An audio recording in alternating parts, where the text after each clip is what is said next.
Pronto. Vamos então começar com a oração. Terminou a oração, silêncio de mosteiro.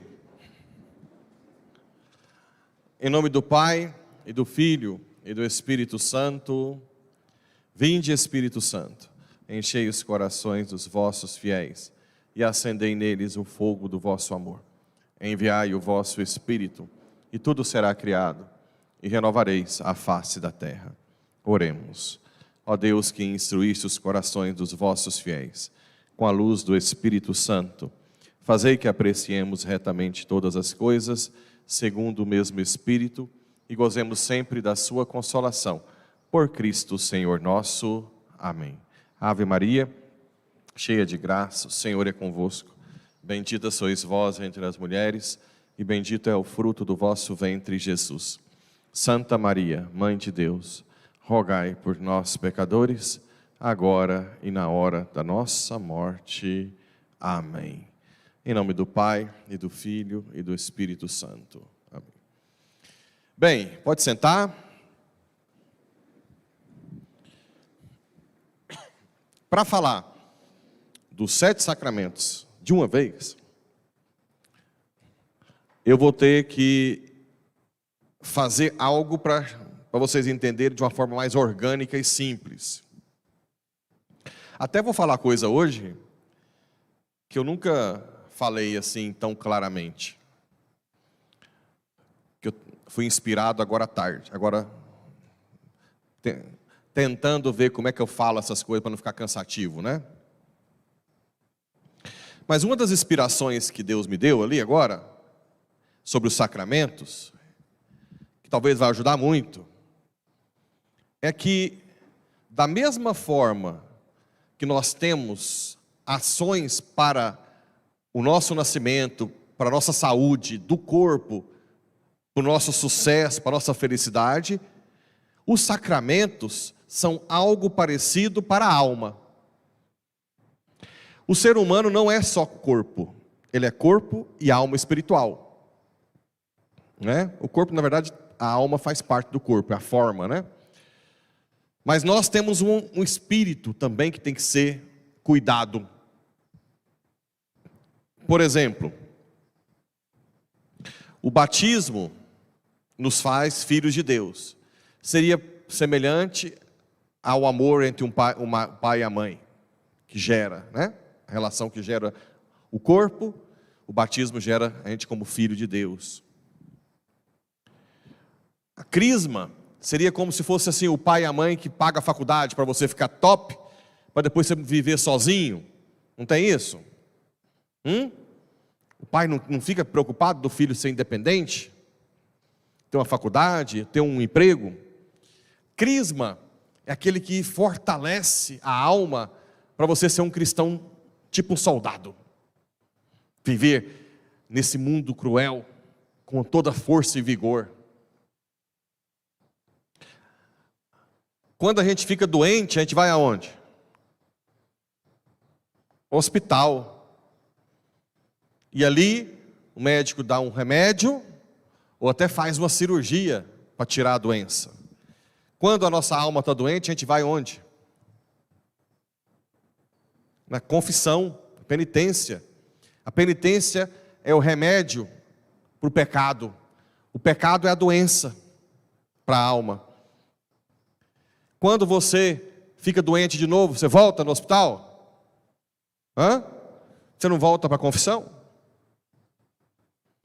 Você não nasce de novo. O batismo é só uma vez. Você não precisa... Tudo bem, tem gente que faz 2 faculdades, mas vai ter que escolher uma, né? Crisma só faz uma vez. Mas remédio, a gente precisa de remédio para o corpo, né? Se você não dá remédio, sua alma adoece até morrer, perde a graça santificante, a capacidade de ir para o céu. Nosso corpo precisa de comida? Nutrir? Quem que nutre a alma? Quem? Eucaristia, por isso que a gente comunga, né? A Eucaristia nutre a alma. Assim como a comida nutre o corpo, a Eucaristia nutre a alma. Quem não comunga, depois eu vou explicar a questão dos casamentos de segunda união, que Deus dá uma outra forma de nutrir a alma, tá? Chega num ponto que os pais querem que os filhos casem, ou, hoje nem tanto, né? Mas antigamente os pais queriam também que ficasse padre, e aí entra o desejo dos pais do corpo, e Deus não vai deixar ficar de fora. Ele vai dar um sacramento à força para ser padre e para manter o casamento unido. É ou não é legal essa comparação? Os catequistas já nunca leu isso não, né? E foi inspirado hoje. Claro que falam isso separadamente, mas talvez organicamente, né? Ora, numa sociedade materialista, em que acha que nós não temos alma, quando disseram, fecha a igreja, não precisa, a gente reza em casa.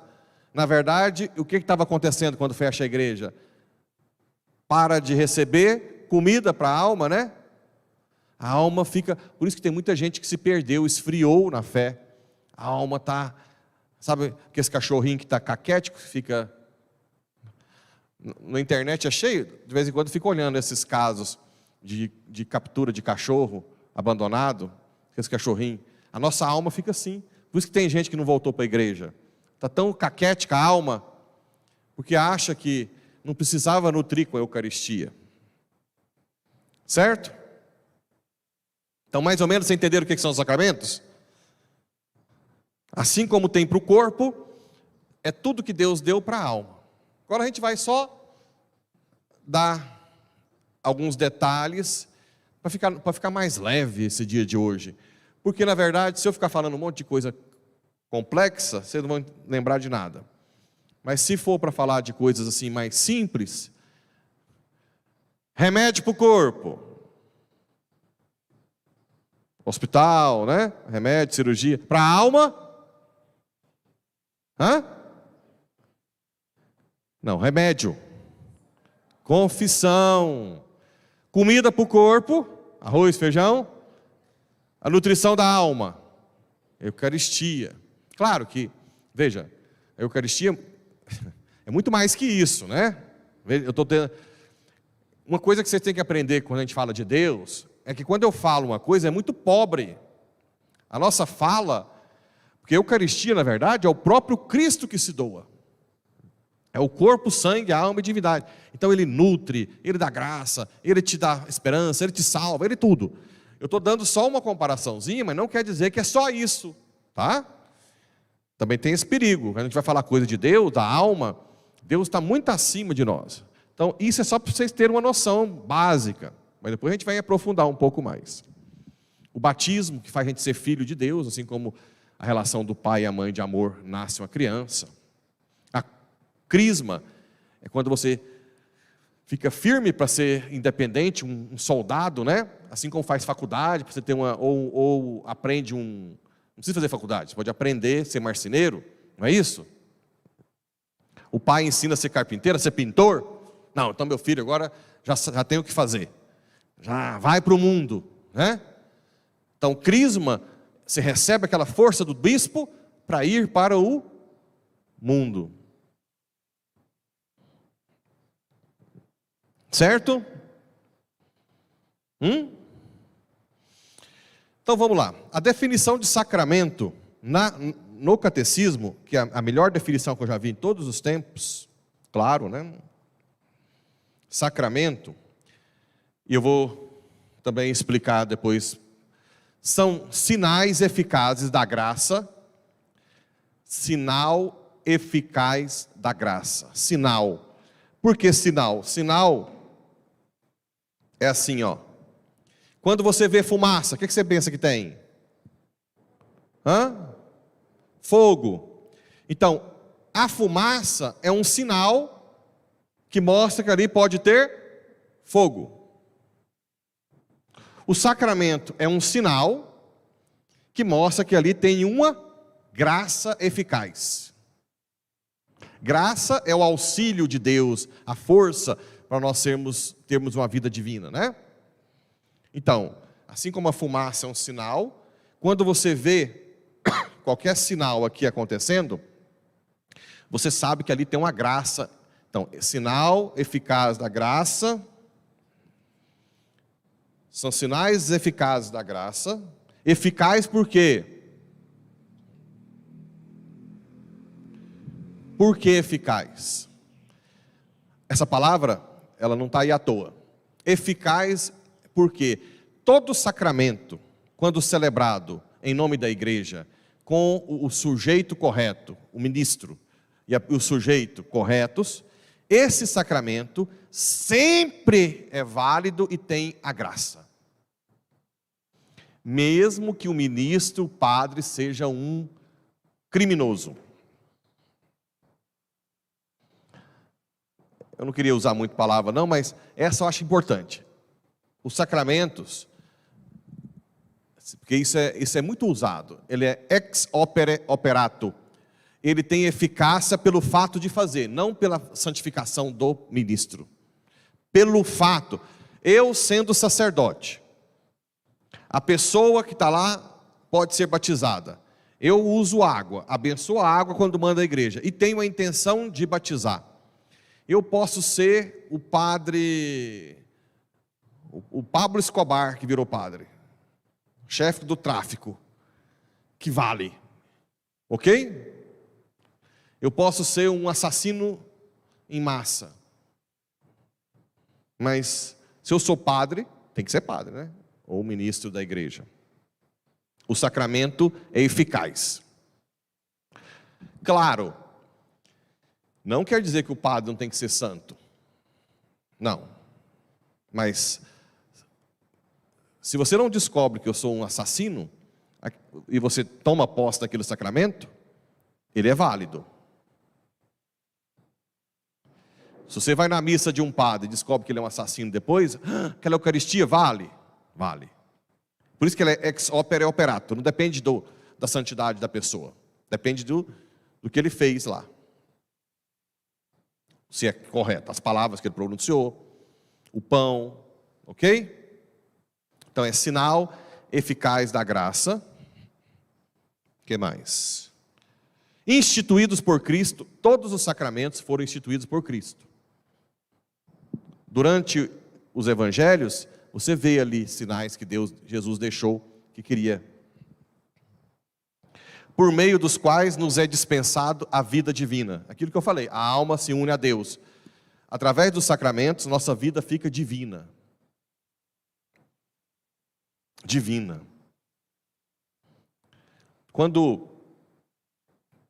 Ultimamente vem muitas pessoas me procurar com depressão, problemas, né? Quando é católico, a primeira coisa que eu faço, você já confessou? É possível confessar? Por quê? Porque os sacramentos, também, aguarda isso aqui também, os sacramentos é a continuidade de Cristo na história. Ok? Cristo subiu e deixou os sacramentos. Todas as vezes que você tem contato com um sacramento, você tem contato com Cristo. Por isso, quem já confessou aí? O padre, quando vai dar absolvição, ele diz, Jesus te perdoa, ou ele diz, eu te perdoo?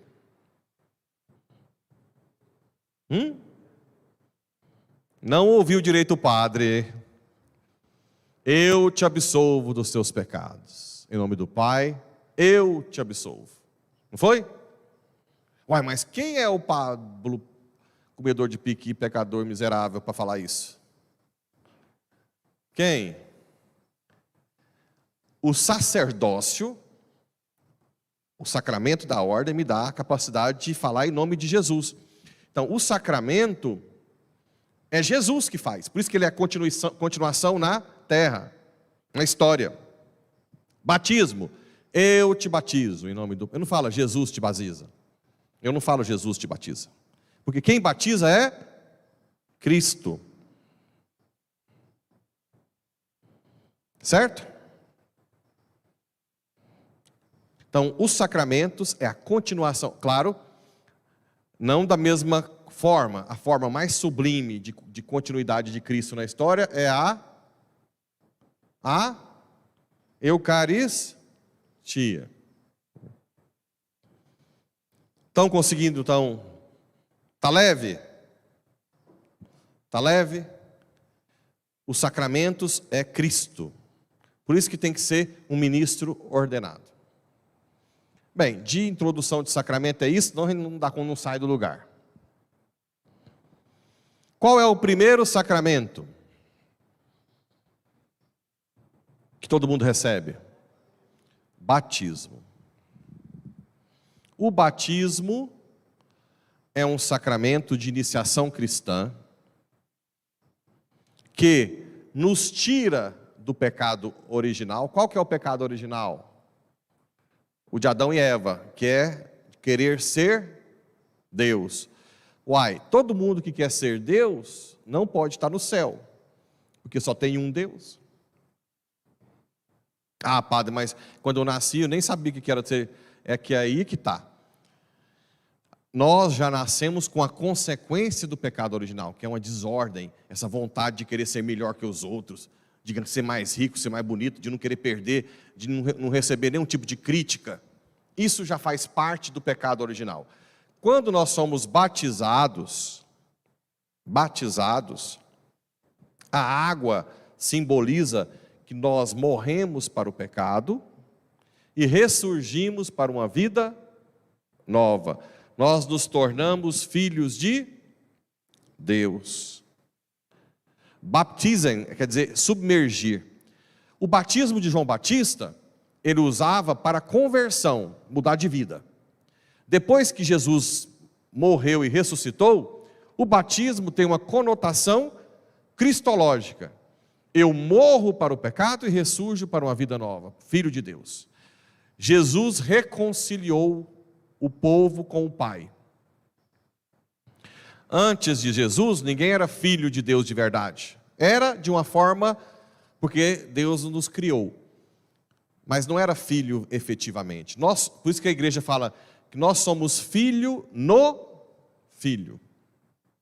Cristo é a ponte. Então, quando você vê o sinal eficaz, uma criança, eu com a água, é necessário que tenha água, que eu abençoe a água, vai ter a bênção, né?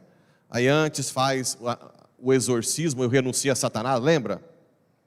Por quê?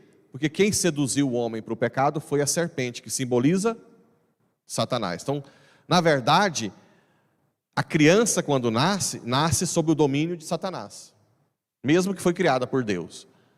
Por quê? Porque nosso gênero humano escolheu Satanás, ser Deus, ficar no lugar de Deus. Aí os pais, como sabem que Deus quer que a gente seja filho de Deus, os pais pegam as crianças e batizam.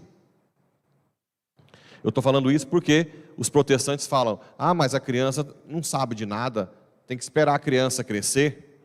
Uai, vamos comparar com o corpo.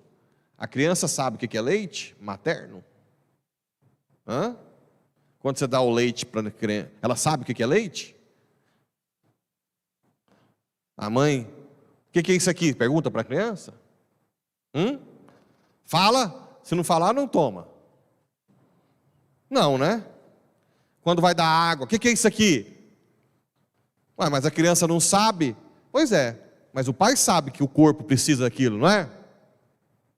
Os pais não sabem que Deus quer que seu filho seja filho dele? Deus falou o tempo inteiro, venha, batizar Jesus, né? Então, por isso que nós batizamos crianças. Porque as crianças estão aos cuidados dos pais e a igreja sabe que Deus quer que as suas crianças sejam filhos de Deus. Ora, se Deus quer, os pais sabem, por que não dar o melhor? Se você for fazer para a criança tudo que ela sabe, você vai deixar a criança morrer de fome, vai morrer de sede, porque ela não sabe nada. Quem escolhe o que dá para a criança, o que é melhor, são os pais. Hoje, com essa ideologia de gênero macabra, que estão invertendo, né? Tem país que a criança de 6, 7 anos fala que se ela achar que ela é homem, os pais têm que obedecer. Agora imagina, quem tem mais consciência do que é correto? Nós adequamos a realidade. O meu psicológico adequa aquilo que eu vejo. O meu corpo é masculino, então eu tenho que me adequar. Se eu ficar falando que eu sou feminino, vai mudar alguma coisa? Vai entrar em crise. Ah não, você vai lá e faz mutilação, cirurgia. Mas é sempre mutilação, não é? Nunca vou ser uma mulher de verdade. Se fizer exame do meu DNA, vai ser XY. Opa, XX. Quase que eu... Mesmo que eu tivesse errado, não ia mudar nada, ia estar lá, né? Certo? XY. Não XX. O que mais? Toda característica hormonal, tudo é diferente. Então, os pais sabem o que é melhor para o filho. O filho, quando está novo, quer ir em festa perigosa, onde tem droga, os pais não querem ir, deixar. Não, mas os pais sabem o que é melhor. Depois agradece, né? Acontece um desastre. Ok? Então, o batismo, a igreja confia nos pais. Então, quais são os efeitos do batismo? O batismo, quando é criança, é tranquilo, porque não tem pecado. Mas se for adulto, além de nos transformar filhos de Deus, ele limpa os pecados totalmente. Você fica branquinho como a neve, transparente, sem nenhum pecado. Se você morrer logo depois, é a maior graça do mundo. Desde que você tenha arrependido, mesmo no coração, de tudo que você errou no passado. Filho de Deus, o batismo te faz incorporar na igreja como corpo de Cristo. Como quando você é batizado, o Espírito Santo mora na sua alma. Você se torna templo do Espírito Santo. Deus está dentro de você. Por isso nós não podemos fazer do nosso corpo o que a gente quer. Porque o corpo, na verdade, nosso, carrega o Espírito Santo. Se prostituir, sexo antes do casamento, masturbação, pornografia, tudo isso é uma violência contra Deus. Vestir mal, colocar roupa bem sensual, certo? Quanto mais você cuida do seu corpo, mais você ama a Deus, porque Deus está dentro de você. E você sabe que o seu corpo vale, né? Porque se Cristo se encarnou, é porque o nosso corpo tem um valor enorme. Aquilo que você fez com o seu corpo em vida, ele vai ser na vida eterna. Não tem um corpo glorioso de Jesus? Quem for para o céu vai ter um corpo glorioso, mas marcado com tudo que você viveu nessa vida. Certo? E com relação à tatuagem, você acha que é bom?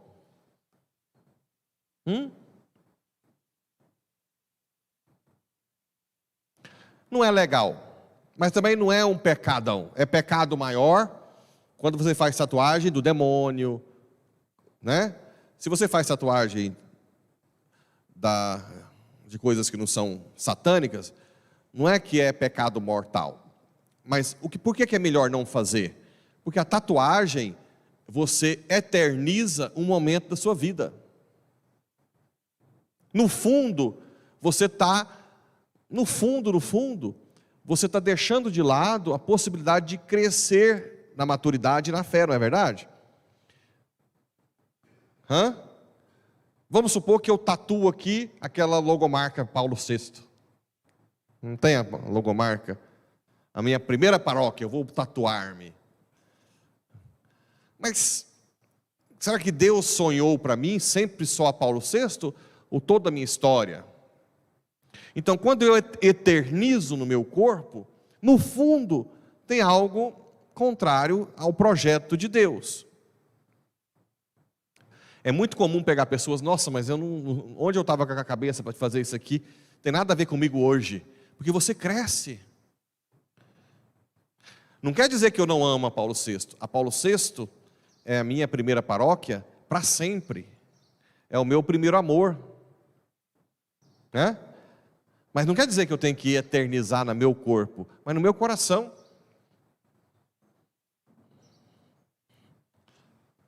Não, eu vou escrever. Tem gente que coloca mamãe, papai, né? Te amo. Seu pai, sua mãe, ele sabe que. Mas para que colocar aqui? Né? Mas se você já tatuou, esquece. Não tem nada de ficar preocupado. A igreja não condena. Você pode ter tatuagem da cabeça aos pés, que você pode ser santo. Pode comungar normal, se tiver confessar, tá? Só estou falando, porque tem muita gente que fica em dúvida se tatuagem. Eu sei que tem gente que fala que é pecado. Não, agora, se for coisa contra cristão, sim. Mas não é recomendável por isso. No fundo, tem algo que não vai bem, que é não querer progredir humanamente e espiritualmente. O passado não é renunciar ao passado, mas abraçar o passado junto com a história toda, né? O batismo, então, ele faz de você o templo do Espírito Santo. Esse Espírito Santo que você carrega é a alma de um corpo, o corpo de Cristo. A igreja é o corpo. Quando a gente fala corpo de Cristo, todos os batizados formam o corpo de Cristo. Por isso que São Paulo fala que nós fazemos parte do corpo de Cristo e cada um é um membro, cada um tem uma importância. É o batismo que nos dá isso, nos faz fazer parte do corpo de Cristo. Outra coisa que o batismo nos dá, o chamado sacerdócio comum. O que é isso, padre? O que é o sacerdócio comum? Alguém sabe? Todo mundo participa do sacerdócio de Cristo, os leigos e o padre. Só que os leigos participam no sacerdócio comum e o padre no comum e ministerial. O comum é o seguinte: quando a gente peca, a gente fica submetido ao sacrifício de Jesus no altar da cruz. Desde aquela época, ele morreu para nos salvar. Só que essa vida é muito dolorosa. Todo mundo sofre. Todo mundo. Não tem ninguém que não sofre. Sofre fisicamente, psicologicamente. Sofre em todos os sentidos. Quando você é batizado, você pode unir o seu sofrimento aos sofrimentos de Cristo. E o seu sofrimento pode ganhar um sentido. Qual sentido? Redentor, salvífico. Quando você sente uma dor, seja física, seja no coração, você pode oferecer sua dor pela sua família. E a sua família pode converter. Quando você tem um projeto e fracassa, aquela dor, Senhor, ofereça esse fracasso pela minha conversão, da minha família, dos que eu amo, pelas almas do purgatório.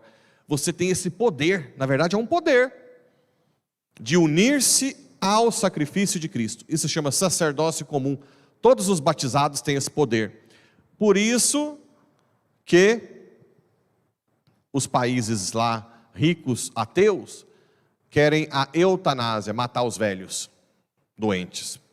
Porque para eles os velhos doentes não, você não pode mais gozar desse mundo. Só que na verdade, por trás desses caras está o demônio. Porque o demônio tem ódio de um idoso ou um doente terminal que oferece o seu sacrifício pela humanidade. Isso tem um poder extraordinário, arrebenta com o demônio. Então aquilo que na verdade para os outros parece que é descartável, mas para nós são os nossos maiores tesouros, são os doentes e idosos. Tanto é que Carlo Acutis virou santo rapidinho, porque ele ofereceu o câncer dele pela igreja. Já foi beato, tanto que é forte. Então agora, vocês têm que entender que por trás dessas coisas lá atrás, das decisões desses países, está o demônio.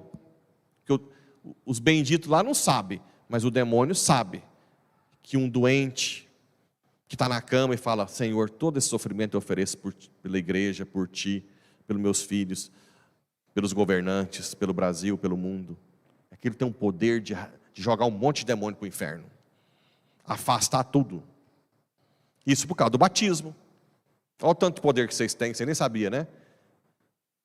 O que mais que o batismo nos faz? Nos dá um caráter chamado indelével. Tem gente lá nesses países aí que fala: eu quero desbatizar.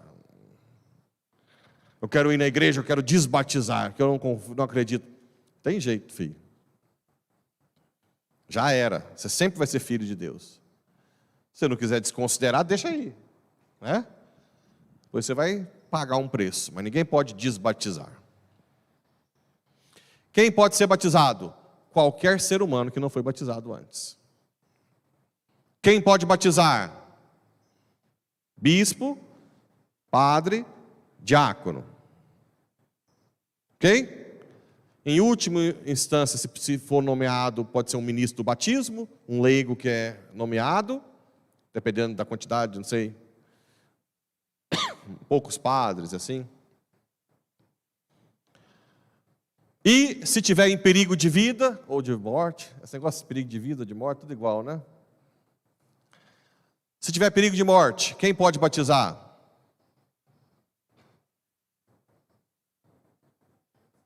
Qualquer um, mesmo quem não é batizado. Ixi, truco. Qualquer leigo, até quem não é batizado, pode batizar.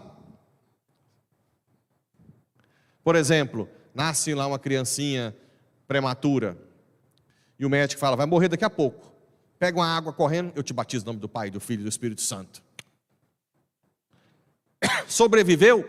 Traz para a igreja, a gente termina os ritos. Certo? Titanic está afundando. Seu filho não é batizado? Pega a água, eu te batizo em nome do Pai, do Filho e do Espírito Santo antes de morrer. Porque ele é um caráter, né, indelével. E por que a igreja permite? Porque Deus quer todo mundo filho dele. Então, na hora da morte, todo mundo pode ser um instrumento para fazer a pessoa virar filho de Deus. Interessante, né? Vou te dar um exemplo meu. Quando for filho de crente protestante, não fala que você vai batizar. Faz escondido. Está morrendo. Peguei uma menina uma vez morrendo. Eu perguntei se podia, ligou para o pastor, não deixou de jeito nenhum. Se eu tivesse falado: pega um copinho d'água lá, deixa eu pegar aqui, né? Muito melhor. Morreu na mesma noite. Então não, vai lá, pega escondido a água, te batiza em nome do Pai, do Filho e do Espírito Santo. Nem precisa falar para a mãe, só Deus sabe. Ok? Bem, eu acho que batismo, tá bom?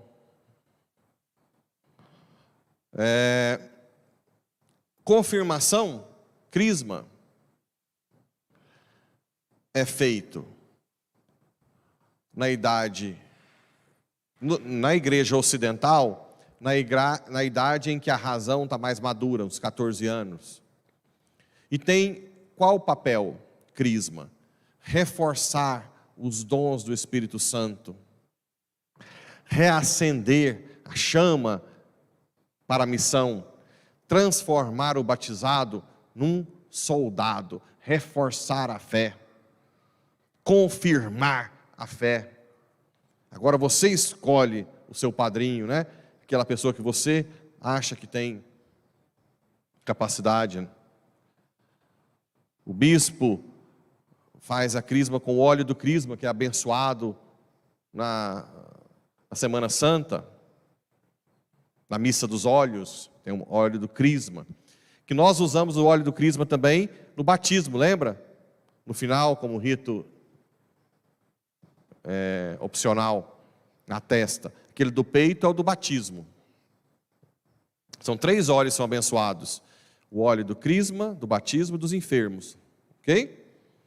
Aí lá o bispo abençoa e manda para todas as paróquias. Quem é o ministro da crisma? É o bispo. Ele pode delegar um padre, mas normalmente é o bispo que celebra a crisma, não o padre. Quando o padre celebra, é por exceção.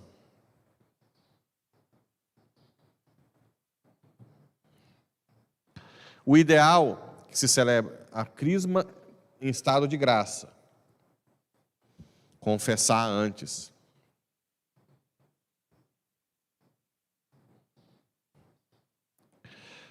Na Bíblia, tem muita discussão. Nos Atos dos Apóstolos, eu esqueci qual o capítulo, tem um momento que o diácono Felipe, não o apóstolo Felipe, ele batiza, aí os apóstolos vão lá rezar para que tenha baixo o Espírito Santo. Tem duas ali, porque sempre houve, onde que está na Bíblia a diferenciação de batismo e crisma? Tem esses momentos. Certo? Os apóstolos viveram o batismo e Pentecostes. O que mais se assemelha à crisma é o momento de Pentecostes, como se o Espírito Santo reacendesse os dons, né?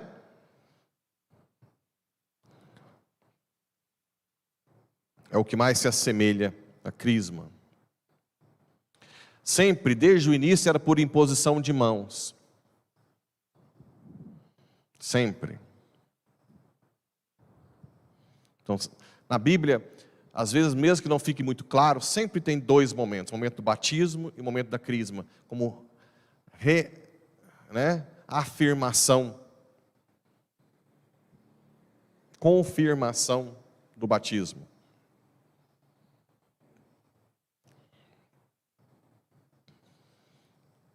E você tem que tomar posse disso, né? O livrinho, depois eu vou... Tem um livrinho bem sacramentos, posso depois dar, tem na quadrante. Bem simples. Fala já de todas as...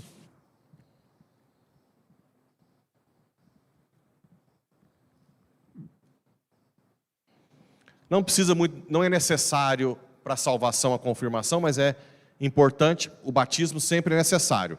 As pessoas não batizadas, eu não falei? As pessoas não batizadas lá no Tibete budista podem ser salvas pela igreja, que é o corpo de Cristo, porque todo mundo é salvo por Cristo. Tem um dogma que diz que não tem salvação fora da igreja. Mas aí, hoje, esse dogma é entendido igreja, corpo de Cristo, porque não tem salvação fora de Cristo. Os que moram no Tibete, nos países que não são cristãos e não são batizados, se eles agem segundo a lei moral natural, eles podem ser salvos pela igreja. Se eles agem retamente, mesmo que não são batizados. Mas aí, eles não podem ter culpa nenhuma.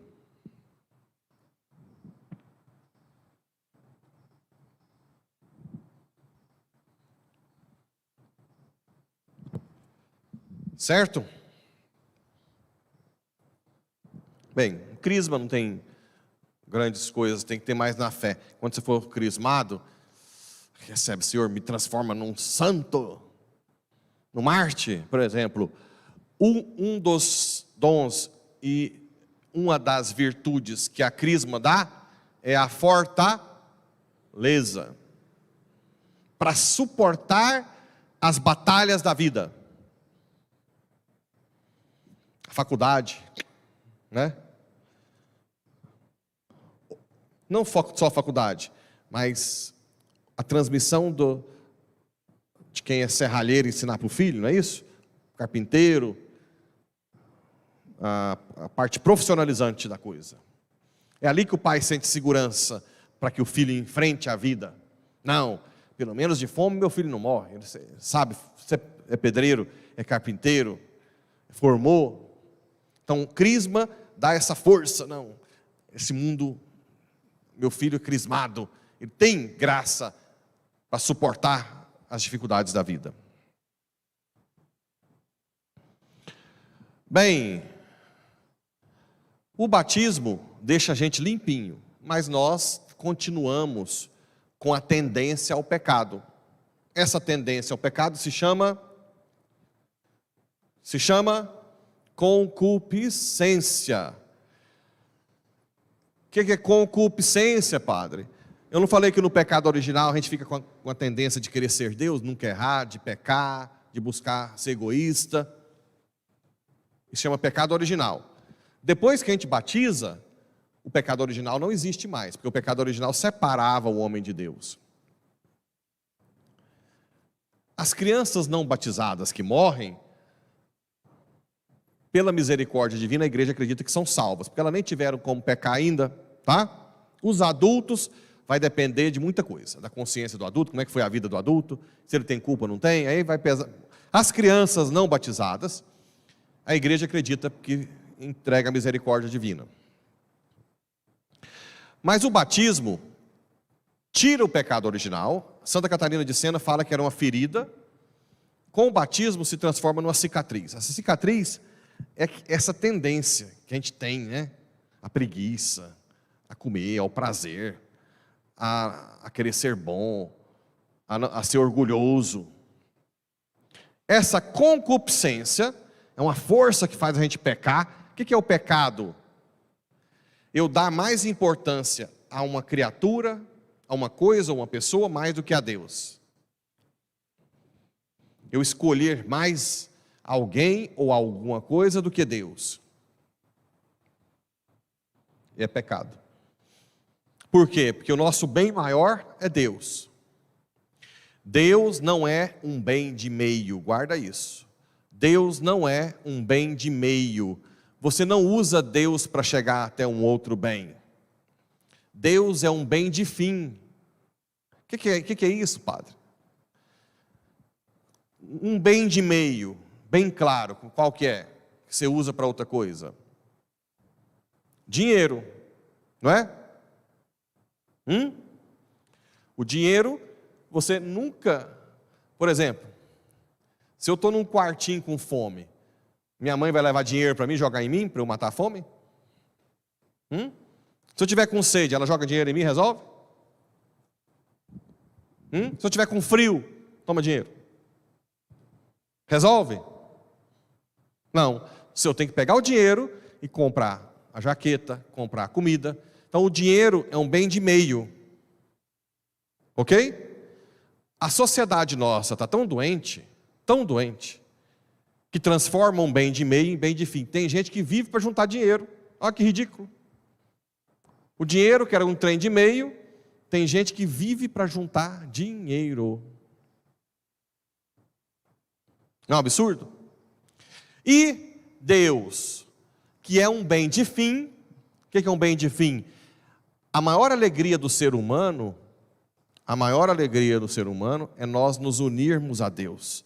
É Deus que me dá felicidade, Deus que me dá paz, Deus que me dá esperança, Deus que me dá inteligência, Deus que me dá sabedoria, Deus que me dá saúde, Deus que me dá salvação. Ele, por Ele mesmo, Ele é um fim, por Ele mesmo. O problema hoje é que o povo transforma Deus em um bem de meio. Ah, Jesus, me dá um carro. Ah, Deus, me dá uma casa. Ah, Deus, me dá uma chácara. Ah, Deus, me dá um emprego. Ah, Deus, me dá um salário bom. Ah, Deus, me dá uma viagem. Ah, Deus, está vendo, fazendo Deus de meio? Isso é pecado. Tudo que faz de Deus de meio é pecado. Leila, eu quero que você faça uma prova para aqueles dois lá do fundo. Sem passar na prova, não vai receber sacramento. Só vai fazer sacramento se responder a prova bem. Então está cancelado o sacramento dos dois. Bem de fim. Deus é bem de fim. Não busquem Deus para outra coisa. Não busquem Deus para outra coisa. Deus é o bem de fim. Tudo que você quer mais do que Deus é pecado. Até a Bíblia. Tem gente que é tão ligado na Bíblia que não conhece Deus. Engraçado, né? Ah, se não tiver na Bíblia, peraí, e o relacionamento com Deus? E a Bíblia surgiu, não foi com Deus? Então por isso que tem que ter a Bíblia junto com a igreja. Tem gente que escolhe ir para a fazenda, ao invés da missa, para o Caiapó, ao invés da missa. Se você for no Caiapó e ir para a fazenda, é pecado? Mas se você troca a missa, tá vendo? No domingo, principalmente, né? Nos outros dias, tudo bem. Mas no domingo, é grave. Nos outros dias chega a ser pecado leve. Mas no domingo se torna mortal. Pecado mortal. Porque você escolheu um bem criado ao invés do Criador. Todas as vezes que você peca, gera uma ferida na alma, uma doença. Essa doença pode ter várias consequências. Por exemplo, se eu sou guloso, a gula é pecado. A gula adoece a minha alma. Eu começo a ficar louco por comida mais do que em Deus. Seria aqueles que vão para a missa com o pai, pensando na pizzaria depois. Ou então já fica, ai meu Deus, não estou aguentando. Pensa só na comida. A gula leva ao vício. A pessoa fica viciada na comida. Não é verdade? A gula leva à preguiça, e quando é maior, leva ao pecado da carne. Tudo ligado. Então vai adoecendo. Quando você peca, qual é o remédio que a gente tem? Sacramento da confissão, ou penitência. Quando que eu tenho que confessar? De verdade. Quando eu faço um pecado mortal. O que é pecado mortal? O que é pecado mortal? Tem matéria grave. O que é matéria grave? Que fere os 10 mandamentos. Quais são os 10 mandamentos? Amar a Deus sobre todas as coisas. Não usar seu santo nome em vão. Missa, domingos e festas. Honrar pai e mãe. Não matar. Não matar quer dizer também mágoa no coração. Não pecar contra a castidade. Não roubar ou ser desonesto. Não levantar falso testemunho ou calúnia. Não desejar o homem ou mulher do próximo. E não desejar as coisas alheias. Ok? Além disso, tem os pecados capitais: ira, inveja, ciúme, tá? Avareza, gula. Esses pecados têm matéria grave. Se você sabe que é pecado grave e quer fazer assim mesmo, se torna mortal. Por exemplo, faltar missa aos domingos é de matéria grave, terceiro mandamento. Tem gente que não sabe, infelizmente, ficou muito mal catequizado. Fica passeando na hora das aulas, né? Aí depois, como é que faz? Aí essa pessoa falta a missa, é de matéria grave, mas não é mortal, porque ela não sabia. Mas vamos supor que ela sabe que é matéria grave, ela sabe que tem consciência plena que mas na hora que ela está saindo para a missa, chega o compadre que viajou, e ela não pode falar não, fica na rua. Então, tem matéria grave, tem plena consciência, mas não tem pleno consentimento. Ou seja, ela não queria faltar à missa, ela teve que faltar à missa, ou por alguém ficou doente, a mãe está com o filho com febre, ou não tem ninguém para ficar com um doente acamado. Então, aí não é pecado mortal. Todos os pecados mortais têm que ser confessados. Ah, padre, eu prefiro confessar diretamente para Deus, porque eu falo diretamente com Ele. Bem, Primeiro, porque está na Bíblia, na carta ao Tiago, e há outras cartas que você deve confessar seus pecados. Segundo, quando você confessa diretamente para Deus, principalmente se for pecado muito grave, você nunca vai ter certeza se foi perdoado. Nunca. Vira e mexe, aquilo vai voltar na sua cabeça. Terceiro, confessar direto para Deus é muito fácil. Como Deus quer de nós uma humildade, Ele quis escolher uma pessoa, que não é uma pessoa qualquer, alguém preparado, que é um ministro, que pode ser só o bispo ou o padre, só os dois podem confessar, em que ele vai usar o sacramento para agir na pessoa dele. Cristo usa o padre ou o bispo para agir na pessoa dele. Então não é uma pessoa qualquer. E mais, o padre e o bispo, ou o bispo, tem que guardar sigilo de todo jeito. O padre que conta o pecado confessado, ele está excomungado automaticamente da igreja. Forte. Mesmo que o assassino confessa para mim, réu confesso, e a polícia está investigando, eu não posso falar para a polícia. Por enquanto, porque os países lá, Austrália, Europa, estão querendo prender o padre que não faça isso. Mas tem um acordo com a Santa Sé faz com os países para dar esse direito do padre, de não contar nada. Ok? Claro, o padre só está excomungado se o padre fizer isso de má fé, né? Vai que ele solta um trem meio sem querer, aí ele não está excomungado. Ele pode confessar, né? Mas se ele age assim, aí ele está excomungado. É muito engraçado quando eu atendo marido e mulher, né? E aí, o que ele falou, padre? Não falou nada? Não acredito. Eu não posso nem falar que não falou, que falou. Olha, fala de você, né? Porque dele eu não posso falar nada. Ou dela. Ok? Tudo que é falado eu não posso usar. Se o meu funcionário confessa que roubou de mim, eu nunca posso usar o roubo para demitir.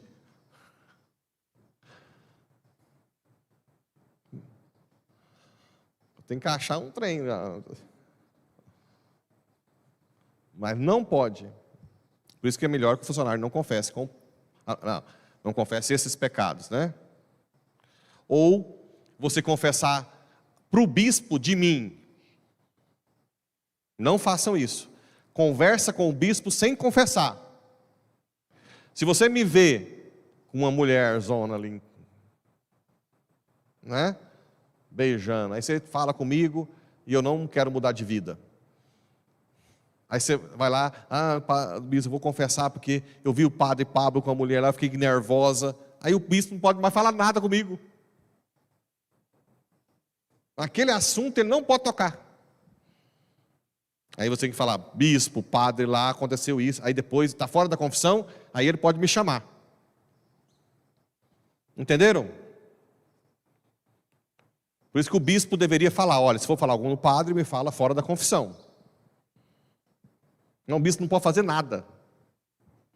Porque você confessou. Ok? Então o segredo é absoluto. Absoluto, não pode. O que a confissão faz? Cura do pecado, da pena chamada eterna. Os pecados não mortais devem ser confessados? Melhor, o Carlo Acutis dizia o quê? Que é como se a gente fosse um balão, né? Um monte de pedrinha que é o pecado venial, quanto mais você tira na confissão, mais o balão sobe. Ou tem outros que falam que o pecadozinho é como um furinho pequenininho no barco.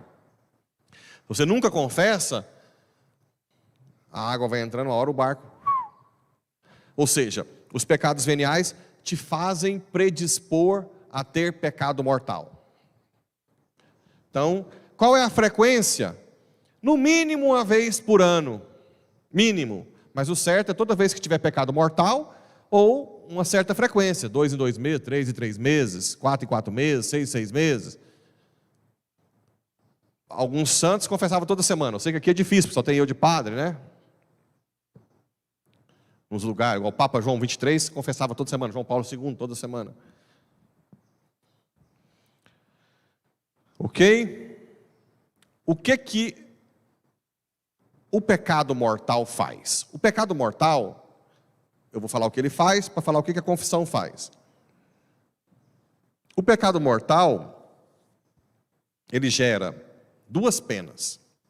A pena eterna, porque quem faz pecado mortal vai para o inferno.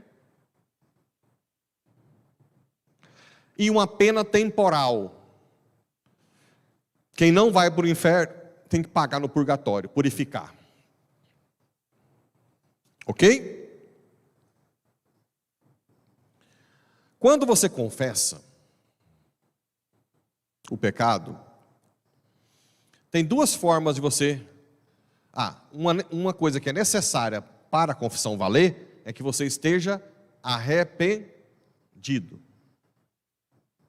Ok? Se você não está arrependido, a confissão não é válida. Claro, junto com o arrependimento, você tem que estar disposto a não praticar mais. Padre, mas eu sei que eu vou cair. Não, se você vai cair, é outra coisa. Mas você está disposto a lutar para não cair? Estou. Não, então pronto, já é suficiente. Eu também caio muitas vezes em pecados, várias vezes. Eu vou e confesso de novo. Mas a minha intenção era de não cair. Agora, se eu confesso querendo cair, anula a confissão. Certo? Então, o pecado, você tem que ter arrependimento. Agora, o arrependimento, tem 2 formas de se arrepender. Uma, de medo.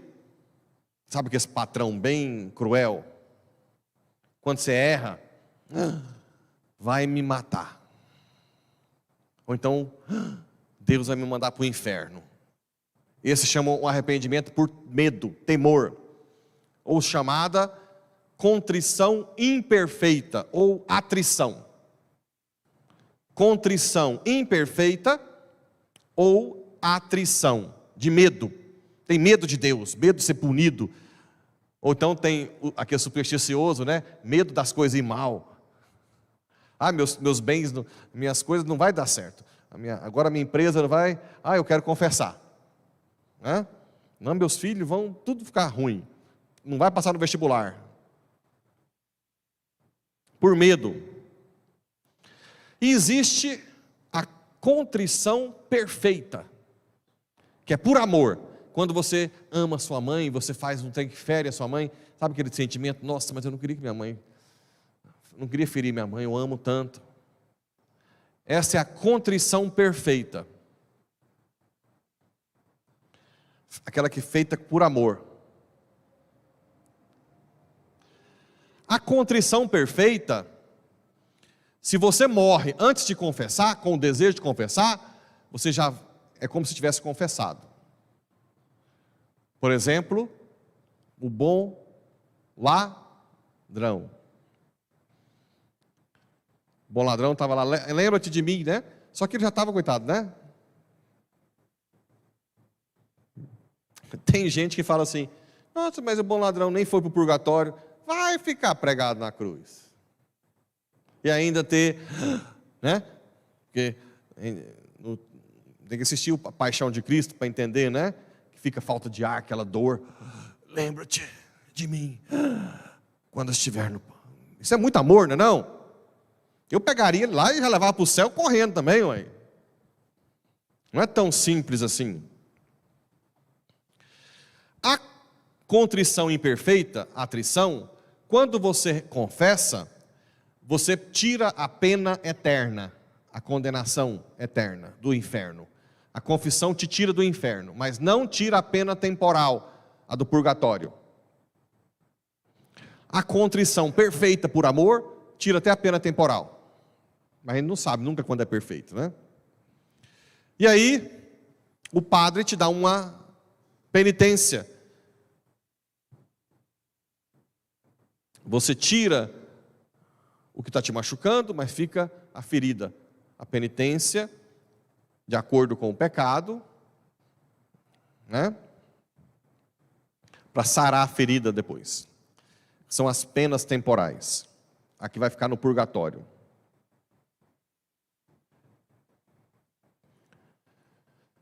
Então, a confissão te tira da condenação. A confissão te cura. Ela te devolve a graça santificante. Quando você está em pecado mortal, a graça santificante que transforma a nossa alma em algo divino, sai da alma.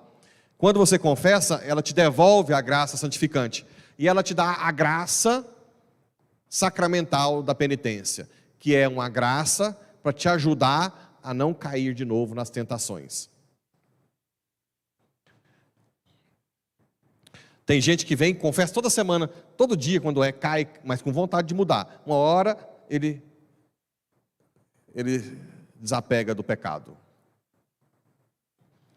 Então ela dá a graça santificante, devolve, que a gente perde no pecado mortal, e dá a graça sacramental da penitência, te faz ter força para não cair em tentação de novo. Ok? E a igreja, para a pena temporal do purgatório, ela também oferece as chamadas indulgências. Indulgências são algo que a igreja oferece para tirar a pena temporal do purgatório. Elas podem ser indulgência plenária, quando tira todo o tempo de purgatório, ou indulgência parcial, tira parte do tempo do purgatório. Quem pode receber uma indulgência? Qualquer batizado que esteja em estado de graça, não pode estar em estado de pecado mortal, que tenha confessado nos últimos 20 dias, não tem uma data, perto, que esteja em pecado, não esteja em pecado mortal, e que faz algumas obras que a igreja determina. Por exemplo, rezar o terço normal, indulgência parcial. Rezar o terço em família, indulgência plenária. Rezar o terço no Santíssimo, indulgência plenária. Meia hora de adoração, menos de meia hora, indulgência parcial. Mais de meia hora de adoração, indulgência plenária. Menos de meia hora de leitura de Bíblia, indulgência parcial. Mais de meia... Tem várias coisas. A bênção do padre, a primeira bênção do padre recém-ordenado, a primeira missa, né? Aquela bênção que o Papa dá no Natal, Urb et Orbi, né? Da indulgência plenária. O dia que nós fizermos nossa igreja, eu posso escrever lá para o Vaticano e pedir indulgência plenária por um tempo para quem entrar na igreja. Então você tem que estar em estado de graça, fazer isso, adoração, essas coisas, e oferecer pelo Papa e pela igreja. E rezar um Pai Nosso, um Ave Maria, um Creio ou um Glória ao Pai. Tá? Sempre oferecer pelo Papa. Então você está ali na igreja. A indulgência, ela é para você ou para uma alma que você escolher. Cada alma só pode ter uma indulgência por dia. Você pode oferecer para mais de uma alma. Então você pode fazer tudo isso, ofereço pelo meu filho, meu marido, meu avô que morreu. Você não pode oferecer indulgência para quem está vivo. Vivo só você. Você pode oferecer para quem já morreu. Vocês sabiam de tudo isso? Não? Está fácil de entender? Não. Está fácil? Tá? Porque é muita coisa, né? Muita coisa no mesmo dia, não é? Mas está difícil? Por isso que eu estou tentando fazer. É só vocês não esquecerem daquela comparação do corpo, né?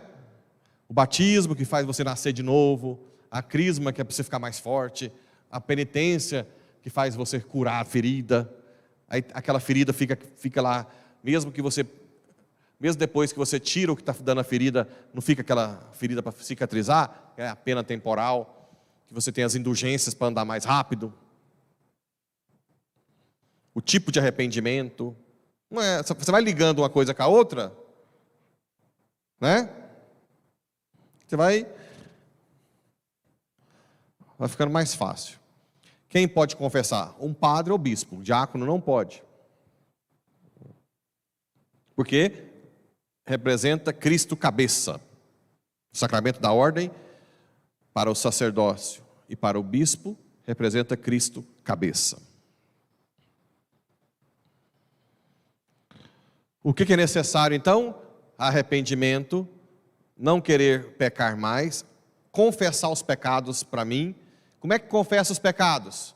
Os pecados mortais tem que confessar espécie, o que foi feito e quantas vezes fez. Muita gente erra fazendo assim: pequei contra a castidade. Bom, você pode ter feito masturbação ou pode ter roubado a mulher do cara. Tem que especificar. Masturbação, pornografia, sexo fora do casamento. Esse sexo foi com padre? Ixi, se foi com padre, tem 2 pecados: contra a castidade e de sacrilégio. É grave. É com gente casada? É mais grave. Você é casado? Mais grave. O pecado vai... então tem pecadinho e tem pecadão? Claro que tem. Eu roubei. O que você roubou? Uma caneta. Não é tão grave. Não, padre, é a mesma coisa? É a mesma coisa você roubar na saidinha de banco um idoso que recebeu o salário mínimo? Não é. É gravíssimo. Você imagina esses que ficam na saidinha de banco, porque a senhorinha que vai receber a aposentadoria e rouba a aposentadoria dela todinha. E rouba uma caneta. Não é a mesma coisa. Tem que confessar? Tem. Mas é muito mais grave a aposentadoria, um carro. Tem que especificar quantas vezes, mesmo que não saiba direito, aproximar. Fiz isso tantas vezes. Tive relação sexual com um homem casado, com mulher casada, umas 4 vezes. Ou contínuo. Roubei tantos reais. Roubar 5 reais é mais leve que roubar um.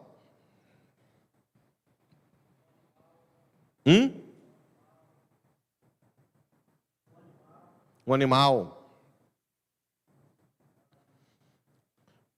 Tudo tem que ser especificado. Não é necessário descrever. Por exemplo, eu sou o único padre da região e a pessoa estava com ódio de mim. Ela não precisa falar assim. Ou então, já aconteceu, de mulher casada apaixonar em mim. Essa mulher contou para mim que estava apaixonada em mim, mas não precisa. Ela pode falar: eu me apaixonei por um padre. Ok?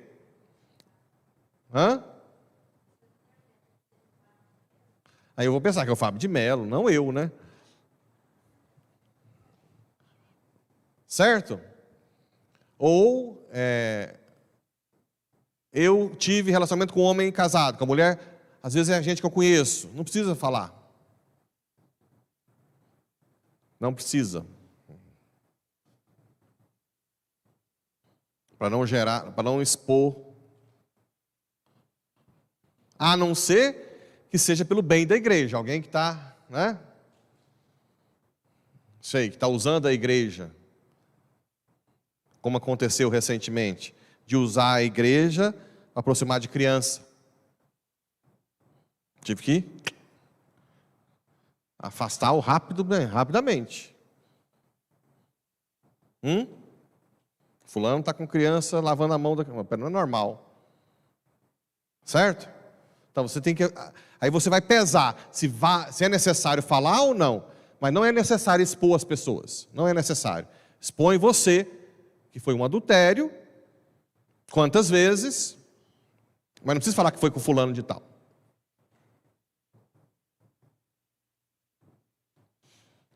Ou se teve ódio de mim. Tive ódio de um padre. Ok?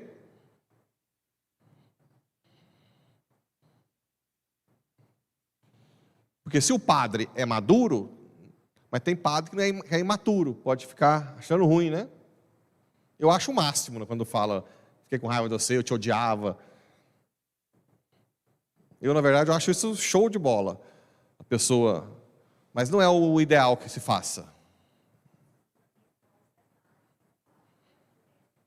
Isso, detalhes de pecados da castidade, sim. Detalhes não, né? Ok?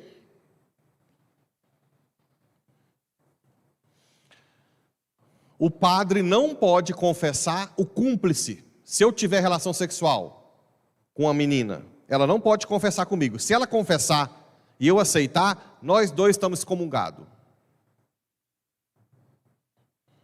Entenderam? O cúmplice do pecado, se eu confesso, é excomunhão late sentença. Eu estou excomungado da igreja. Eu tenho que confessar com outro padre e a menina tem que confessar com outro padre. Para não ser excomungado. Justamente porque a pessoa, não, eu fiz o pecado com ele, eu vou confessar com ele, ele já sabe.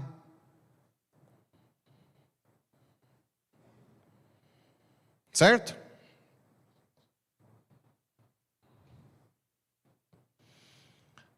Em algumas situações, você tem que pensar se a pessoa está livre de confessar ou não. No hospital, está cheio de gente, acamado. Se ela confessar, o povo vai ouvir. Então, ali você faz a unção dos enfermos e Deus não vai puni-la por não confessar. Certo? Confissão, sempre... e confissão comunitária? Pode? Em raros casos, por exemplo, perigo de vida, Titanic. Eu sou padre, está afundando, todo mundo vai morrer. Fala seus pecados, eu absolvo o pecado de você em nome do Pai, do Filho e do Espírito Santo. Ok? Confissão comunitária, todo mundo vai morrer. Avião está caindo. Vai, eu levanto, fala, pensa, arrepende dos seus pecados. Eu te absolvo em nome do Pai, do Filho e do Espírito Santo. Morremos, aí, pode. A outra coisa que pode dar confissão comunitária é se eu vou a uma cidade ribeirinha da Amazônia, com um intervalo de 6 meses só, e a quantidade, o tempo que eu estou lá, não dá para confessar todo mundo, eu vou voltar só daqui 6 meses. 6 meses é o tempo que a igreja preconizou. Se for de 6 meses ou mais, eu posso fazer uma confissão comunitária para o resto que eu não dei conta. Mas se eu voltar antes de 6 meses, não. E eu tentei confessar todos. Essa história de fazer confissão comunitária em paróquia, não pode. Balela. Tem muitos padres que vão fazer confissão comunitária. Não pode. Só nessas duas situações. Risco de vida. Quem é católico? Eu. Se arrepende dos seus pecados. Engraçado. Até o padre, que deixou de ser padre, depois eu vou falar que a ordem também é indelével. O padre que deixou de ser padre para casar, no perigo de vida, ele pode usar o sacerdócio para dar absolvição. Ok? Porque também, assim como o batismo, o sacramento da ordem é indelével, não sai nunca mais. Ele está impedido, mas na hora de risco de vida, ele pode voltar a agir. Ou se alguém quiser confessar, é que não... Ficar um por um no Titanic afundando, tem que ser muito bonito. Não sei se vocês sabem, mas os padres do Titanic não quiseram o bote. Dá arrepio, ó. Porque naquela época, padre tinha poder. Todos os sacerdotes não foram para o bote para absolver o povo e morreram todos. Chique, né? Dá até um ânimo na nossa fé. Inclusive tem um que acho que vai ser beatificado, se eu não me engano. Não quiseram os botes e foram oferecidos. Os sobreviventes falaram, né? Porque eles foram absolvendo o povo.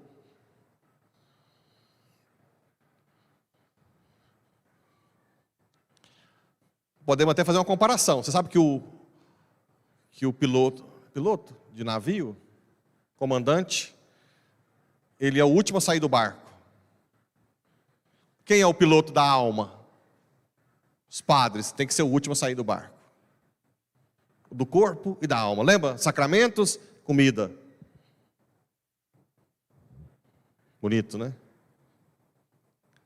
Você tem que rezar para os padres ser santo, porque se você eu já ia te pegar do bote.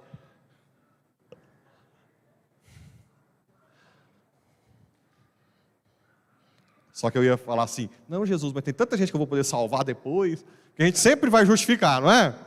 Tanta gente precisa de mim, Senhor. Né? Não é assim que a gente faz? Nossa, olha, tem uma falta de padres. Para que eu vou morrer agora? Não, Senhor. Eu vou ser muito mais útil. Não é não? Pega no bote. Tem que rezar pelos padres. Nem que eu fique lá, não queria ficar não, mas vou. Certo? Mas você sabe que também isso tem uma graça atual, né? Deus dá a graça naquela hora. Para quem é covarde ficar, né? Bem, faltou os dois só da ordem matrimônio? Tem mais algum? A Eucaristia.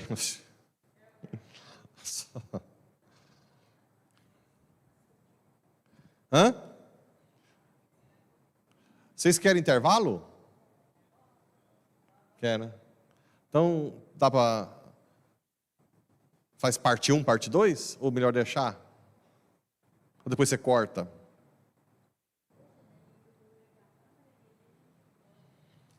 Tá. Não tem comida, não tem nada, né? Próxima vez a gente vai ter um lanche compartilhado. Então pode ir no banheiro e água. 5 minutos.